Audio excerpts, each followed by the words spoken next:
आप अगर शोध करोगे कि कोटा वगैरह से निकलने वाला एक आम इंजीनियर क्या पा लेता है, जो उस कोचिंग फैक्ट्री से असफल होकर निकले उनका क्या होता होगा। जिंदगी खोखली है तो उसमें क्या भर दो, नोटों की गड्डी। बच्चों पर दुनिया भर का दबाव बनाते हैं, इसके लिए उनकी ज़िंदगी तबाह कर देते हैं पूरी। प्रेम कोई ऐसी नहीं चीज़ होती कि आदमी औरत के बीच में। बड़े से बड़ा प्रेम तो वो है जो आपका आपके काम से होता है। कोटा में क्या काम से प्रेम करना सिखाते हैं? पंखा ऐसा कर दो कि उस पर कोई चीज़ लटके तो पंखा नीचे को खिंच जाए, तो फिर आत्महत्या हो ही नहीं सकती। और ये बच्चे जाके अगर नदी में कूदने लगेंगे तो ये कहेंगे नदी पे बांध बना दो।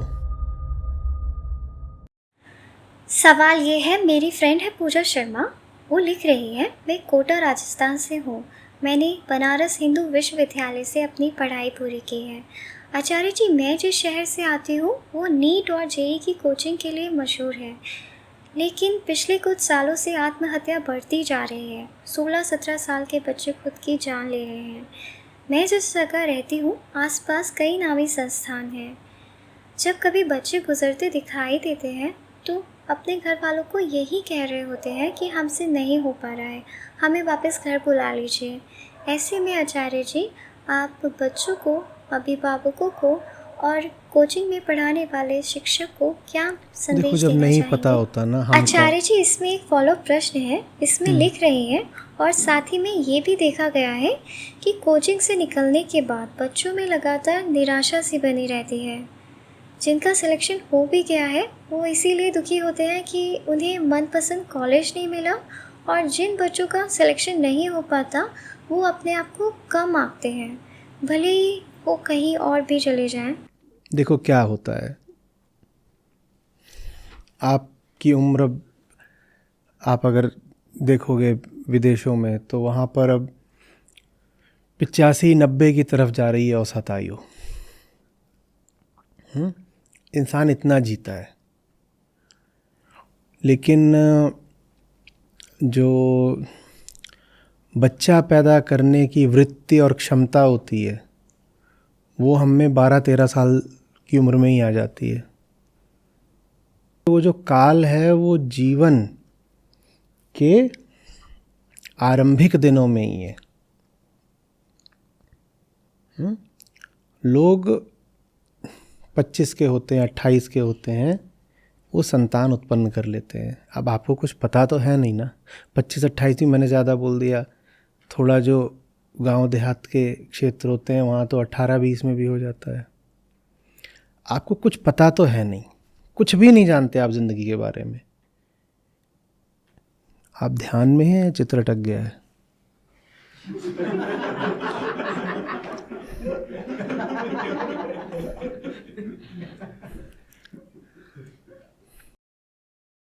आचार्य जी, उनका कुछ नेटवर्क इश्यू के कारण।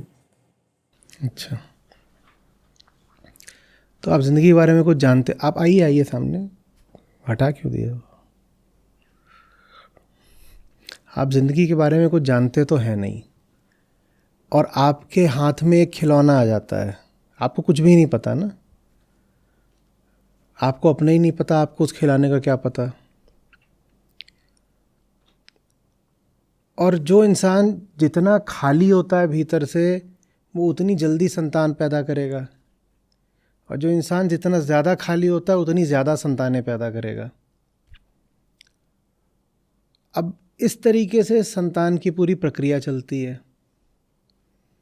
आप क्या करोगे? आप खुद को ही नहीं जानते थे, आपको नहीं पता था कि आपकी कौन सी कामना थी, ये कैसे आ गया, और कामना के ही चलते वो बच्चा आ गया है।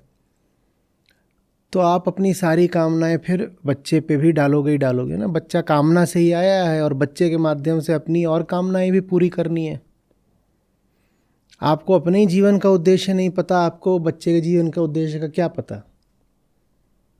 लेकिन अब आप मालिक बन गए हो उस बच्चे के। जानते आप कुछ नहीं हो लेकिन मालिक बन गए हो। बच्चे की आप स्थिति सोचिए, आप अपनी स्थिति सोचिए। जैसे एक कोई आपको एक लंगूर हो, उसको आपका मालिक बना दिया जाए, आपकी क्या हालत होगी? कोई लंगूर अगर आपका मालिक बन जाए, आपकी क्या हालत होगी? तो दुनिया में जो सबसे सताई हुई कौम है वो बच्चों की होती है, छोटे बच्चों की। दुनिया भर के सारे लंगूर उनके मालिक बन के बैठ गए हैं। ठीक है, अब 22-24 साल का एक लड़का है और उससे भी 2-4 साल कम की एक लड़की है, वो मालिक मालकिन बन के बैठ गए हैं बच्चे के। उन्हें अपने ही जीवन का उद्देश्य नहीं पता, उन्हें अपना ही कुछ नहीं पता, मैं कौन हूँ, मैं काहे के लिए हूँ, मुझे क्या करना है ज़िंदगी में, किधर को जाना चाहिए, क्या कुछ नहीं जानते। लेकिन वो बच्चे के भाग्य विधाता बन जाते हैं, भविष्य निर्धाता बन जाते हैं। और बच्चे को फिर वो, अब तो ये होने लग गया है शायद कि 5वीं क्लास से IIT JEE वगैरह की कोचिंग कराने लग गए हैं।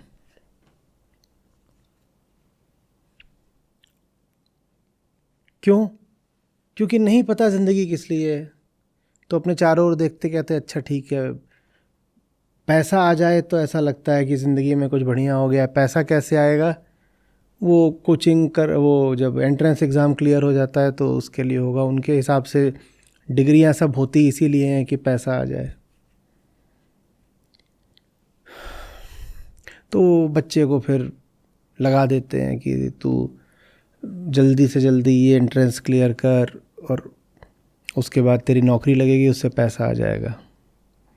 उद्देश्य ये थोड़ी ही है कि वो जाके कहीं पढ़ेगा, मान लो IIT में पढ़ेगा तो वहाँ उसे बहुत अच्छी शिक्षा मिलेगी जिससे वो बहुत बेहतरीन ज्ञानी इंजीनियर बनेगा। ये कौन चाहता हो? तो ये है कि जल्दी से इसका प्लेसमेंट हो जाए और मोटे वाले पैकेज पे बढ़िया पैसा घर आने लग जाएगा।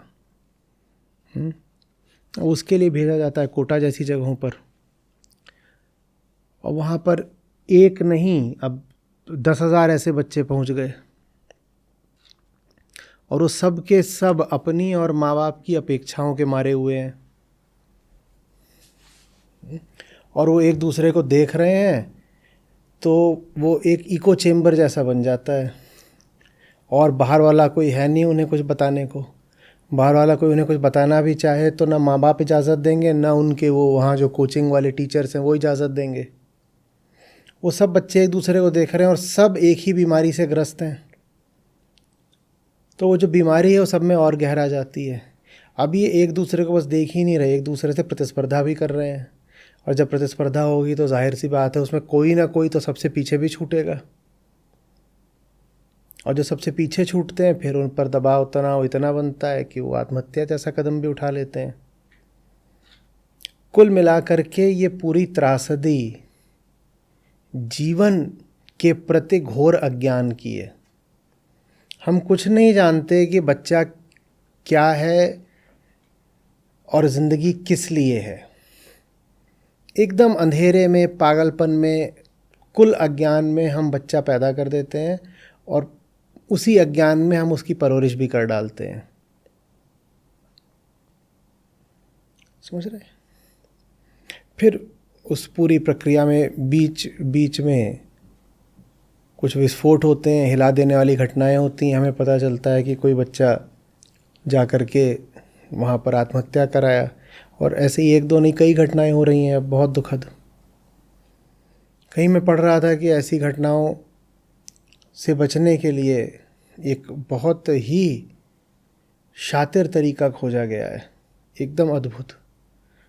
वो तरीका ये खोजा गया था कि बच्चे पंखे से लटक रहे थे तो उन्होंने कहा हम पंखों में स्प्रिंग लगा देंगे कि कोई लटकेगा तो पंखा ही नीचे आ जाएगा। ये तो हम समस्या का समाधान करते हैं, ये हमारी समझ है जीवन के प्रति कि बच्चा पंखे से लटक रहा है तो पंखा ऐसा कर दो कि उस पर कोई चीज़ लटके तो पंखा नीचे खिंच जाए, तो फिर आत्महत्या हो ही नहीं सकती। ये कुल हमने अपना बड़ा बुद्धिमत्ता से भरा हुआ उपाय निकाला है। समझ में आ रही है बात ये? और ये बच्चे जाके अगर नदी में कूदने लगेंगे तो ये कहेंगे नदी पे बांध बना दो, पानी ही नहीं रहेगा तो डूबेंगे कैसे।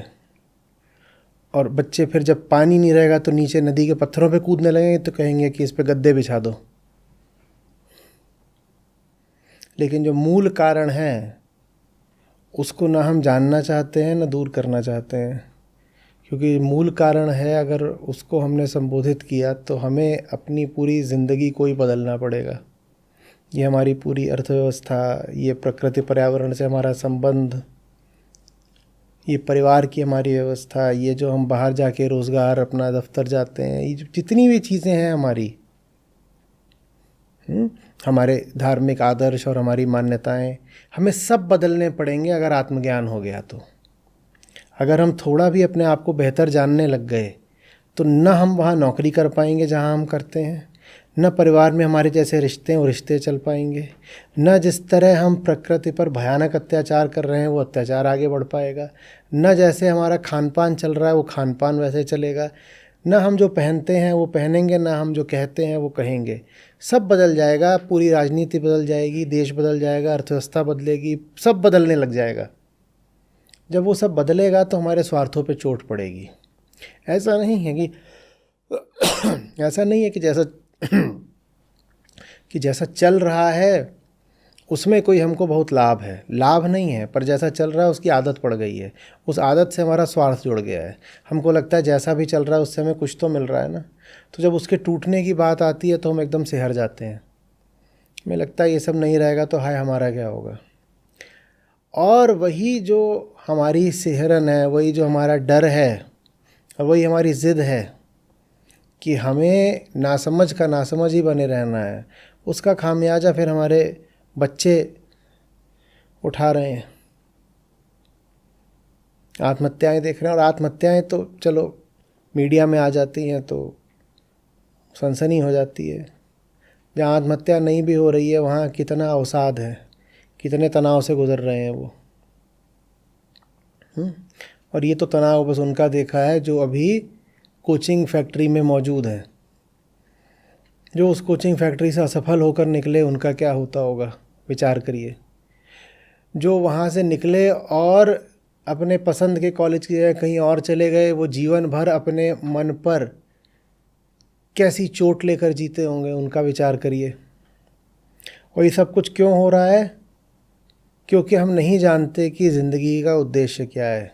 जब आप नहीं जानते ना ज़िंदगी का क्या उद्देश्य है, तो ज़िंदगी का कुल एक उद्देश्य बचता है, पैसा। पैसा तो बहुत सस्ता विकल्प है ज़िंदगी के असली मतलब से बचने के लिए।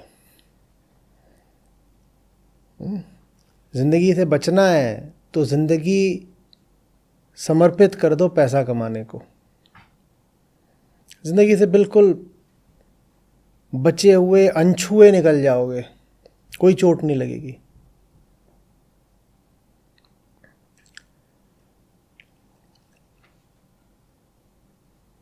जैसे कि पूरी एक प्रश्नोत्तरी हो, स्वयं को जाना, जीवन को जाना, मन को जाना, अहम को जाना, ये समझते हो वो समझते हो, और उस प्रश्नोत्तरी के अंत में लिखा हो अगर इन प्रश्नों में से किसी का भी उत्तर नहीं दे पा रहे हो तो ये रहा तुम्हारे लिए विकल्प, चलो पैसा कमाओ। कुछ नहीं कर सकते तो पैसा कमाओ। और ये कितनी विचित्र बात है कि वो विकल्प जो उनके लिए है जो कुछ भी और नहीं कर सकते, हमने उस विकल्प को सबसे सम्मानित बना दिया है। जबकि होना ये चाहिए था कि जिस आदमी को आप पैसे के पीछे भागता देखें, आप कहें ये एकदम ही बहुत सबसे घटिया आदमी है क्योंकि ये कुछ और नहीं कर पाया इसलिए पैसा कमा रहा है। ये कुछ बेहतर कर सकता तो पैसा क्यों कमा रहा होता? ये कुछ भी अगर बेहतर कर सकता होता, सृजनात्मक कर रहा होता, तो ये पैसे के पीछे क्यों भाग रहा होता? तो ये इंसानों में बेचारा सबसे दुखी इंसान है। ये ज़िंदगी में कुछ सार्थक नहीं कर पाया तो अंत में हार के इसने पैसा कमाना शुरू कर दिया। हमारी दृष्टि होनी ये चाहिए, लेकिन हमारी दृष्टि उल्टी हो गई है। जो पैसा कमाता है हम उसको बड़ा सम्मान दे देते हैं, हम कहते हैं देखो पैसा कमाया। और अगर कोई जीवन में कुछ सार्थक कर भी रहा है पर पैसा नहीं कमा रहा तो हमारी नज़र में हेय हो जाता है। समझ में आ रही बात? आप थोड़ा सा भी अगर ज़िंदगी के तरफ आंखें खोलेंगे तो आपको समझ में आएगा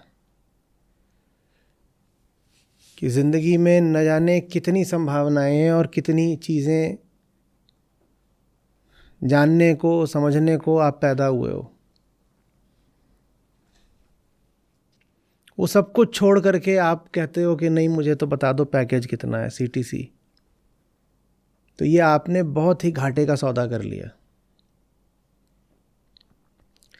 इतना ही नहीं, अभी जैसे बोल रहा हूँ मैं, तो बहुतों को तुरंत ये कुतर को छल रहा होगा, तो क्या पैसे ना कमाए?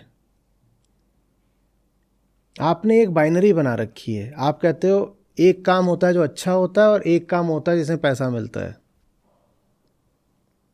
और उस बाइनरी में मामला एक्सक्लूसिव है बिल्कुल, कि जो अच्छा काम होगा उसमें पैसा नहीं मिलेगा, और अगर कहीं पैसा मिल रहा है तो वो घटिया काम करके ही मिलेगा। ये हमने बना रखा है मन में एक मॉडल। ये बहुत बेकार मॉडल है और बहुत कुटिलता से भरा हुआ मॉडल है। आपको क्यों लग रहा है कि अगर आप अच्छा काम करोगे जीवन में तो उसमें से आपको जीवन की साधारण आवश्यकताएं पूरे करने लायक भी पैसा नहीं मिलेगा? आपको ऐसा क्यों लगता है?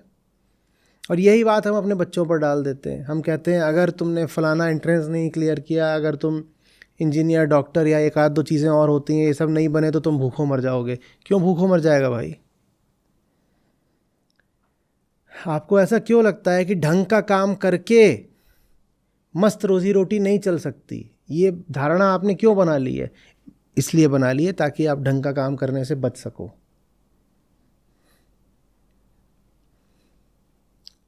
आपके मन में बात कहाँ से आ गई कि जीवन में सफल होने के लिए बिकना ज़रूरी है?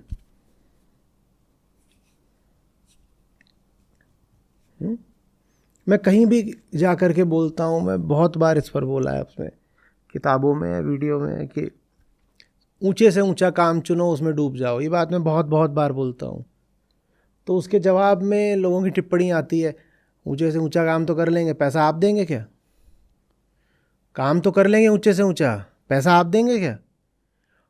इस टिप्पणी के पीछे उनका एजम्पशन, मान्यता क्या है कि ऊंचे काम में पैसा? वाह बेटा वाह। माने तुमने जगत को क्या बना दिया? तुमने कहा दुनिया में जो घटिया काम है उसी में पैसा मिलता है, और बढ़िया काम करोगे तो उसका इतना भी मूल्य नहीं कि उस काम के लिए तुम्हें कोई पैसा दे देगा। ये तुम्हें क्यों लग रहा है ऐसा?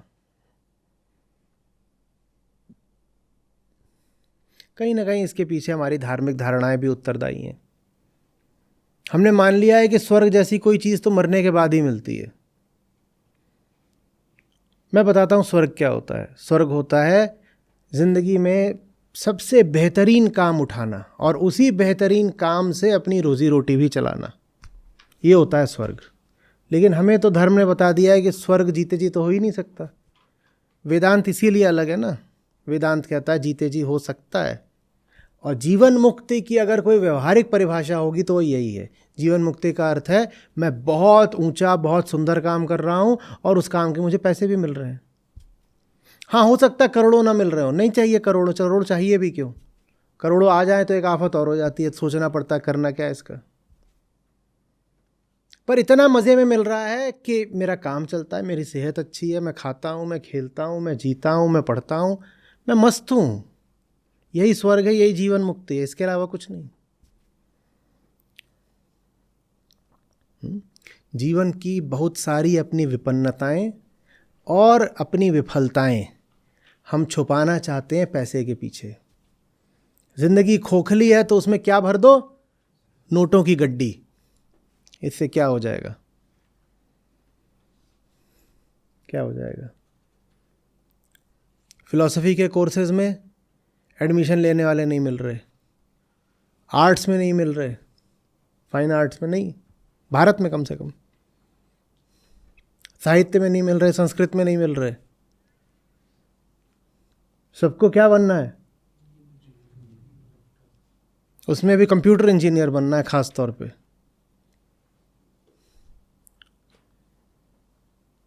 और वो भी क्यों? बहुत प्रेम आ गया है कंप्यूटर पे? कुछ नहीं। ले दे के बात इतनी है कि 3-4 कंपनियां हैं, वो बहुत सारी हायरिंग कर लेती हैं। अब वो भी एक बुलबुला जैसा था, वो फूट चुका है। न जाने कितने तो इंजीनियरिंग कॉलेज भारत भर में बंद हो गए।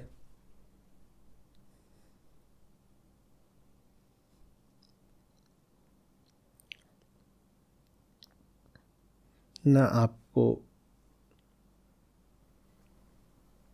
जो पढ़ रहे हो उससे प्यार, पढ़ने के बाद आप जहाँ नौकरी करने जा रहे हो ना आपको उस काम से प्यार। ये प्रेमहीन जीवन आप जी कैसे लेते हो? लेकिन जो कोचिंग की पूरी व्यवस्था है ये आपको एक लवलेस लाइफ के लिए बिल्कुल तैयार कर देती है। Loveless life. कि प्रेम तो नहीं है पर करे जा रहे हैं, जिए जा रहे हैं। ठीक वैसे जैसे प्रेम तो नहीं है पर एंट्रेंस की प्रिपरेशन किए जा रहे हैं।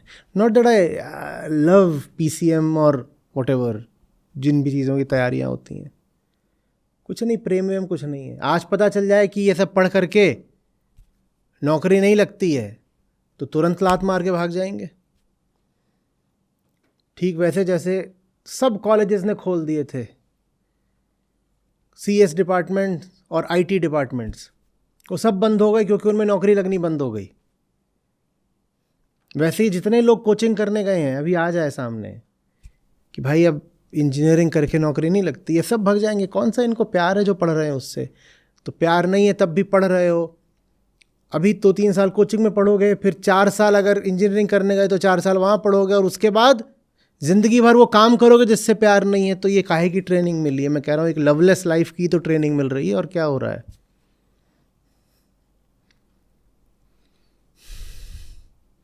कुछ हैं बेचारे जो वहाँ आत्महत्या से चले गए। जो आत्महत्या से नहीं भी गए हैं उनका जीवन ऐसे ही रहेगा जैसे मरे हुए ही हैं, शुष्क, खाली, रूखा, प्राणहीन।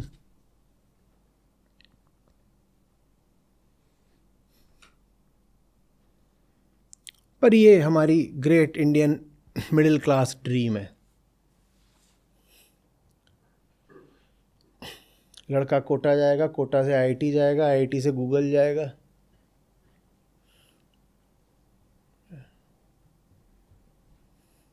फिर अमेरिका में बस जाएगा।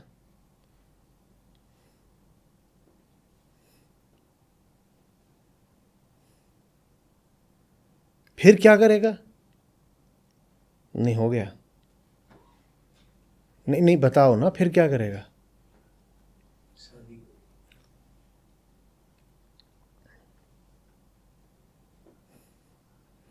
यहाँ हमारे ज्ञानियों ने हमसे कहा अमरपुर ले चलो सचना, ये कह रहे अमेरिका ले चलो सचना। अमेरिका ही अमरपुर है इनका।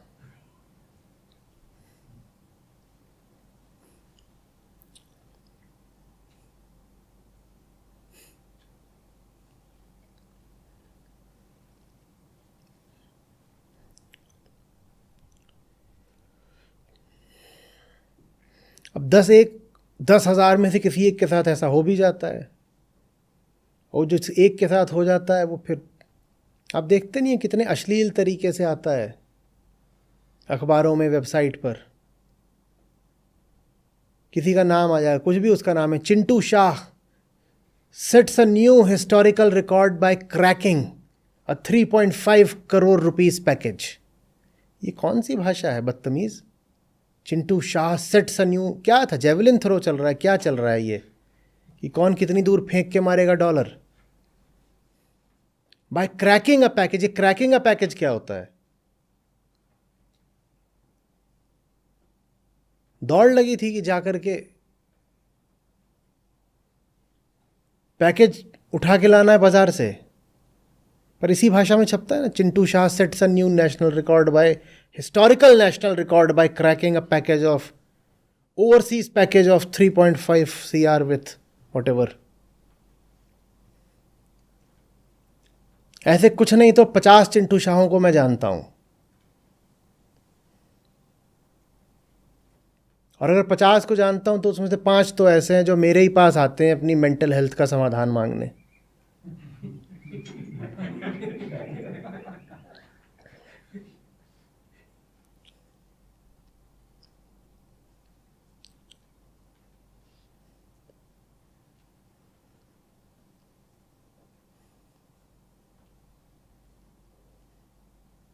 मैं छोटे बच्चों के बारे में सोचता हूँ ना, मैं सेहरन हो जाती है, खौफ से भर जाता हूँ। 2 महामूर्ख 22-25 साल के, और उनको मिल गया ये एक नाजुक खिलौना। और वो इसके साथ हर तरह के अत्याचार कर रहे हैं।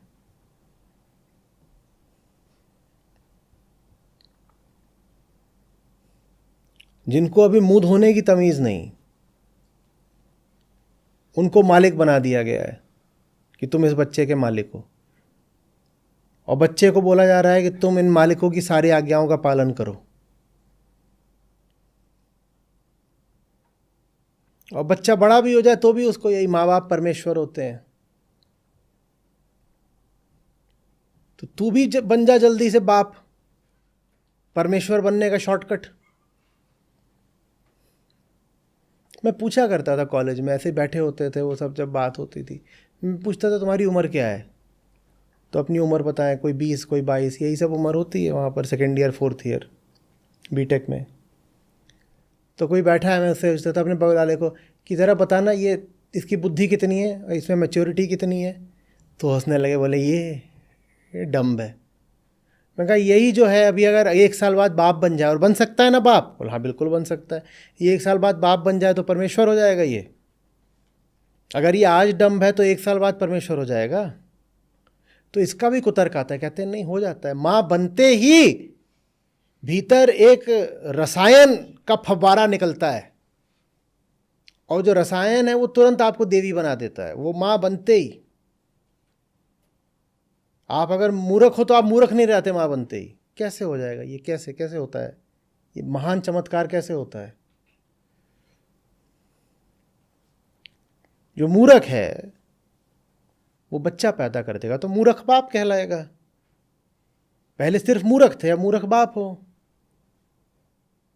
या पहले सिर्फ मूर्ख थी, अब वो मूर्ख माँ है। तो माँ बन सकती हो, वो तुम्हारे नाम में जुड़ गया, लेकिन जो मूर्ख था तुम्हारे साथ जुड़ा हुआ वो हट थोड़ी गया। मूर्ख तो पहले भी थे, मूर्ख अभी भी हो।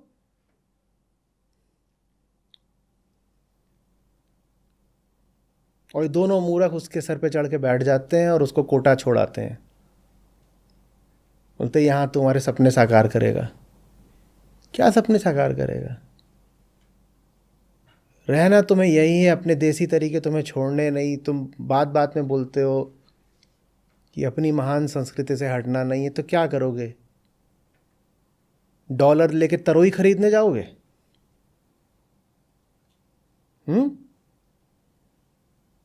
गए वहाँ सब्जियों के बाजार में, करना तो तुम्हें वही सब कुछ जो तुम करते हो। तो वो छोटू को काया के लिए उसकी जान लिए ले रहे हो कि डॉलर कमा के ला? पूछ तो रहा हूँ, डॉलर से क्या करोगे? आज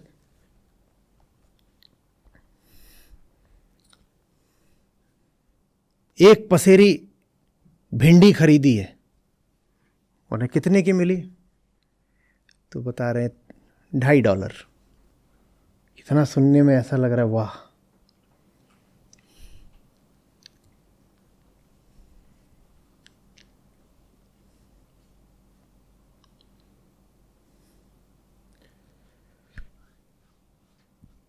और मुझे डॉलरों से कोई समस्या नहीं है।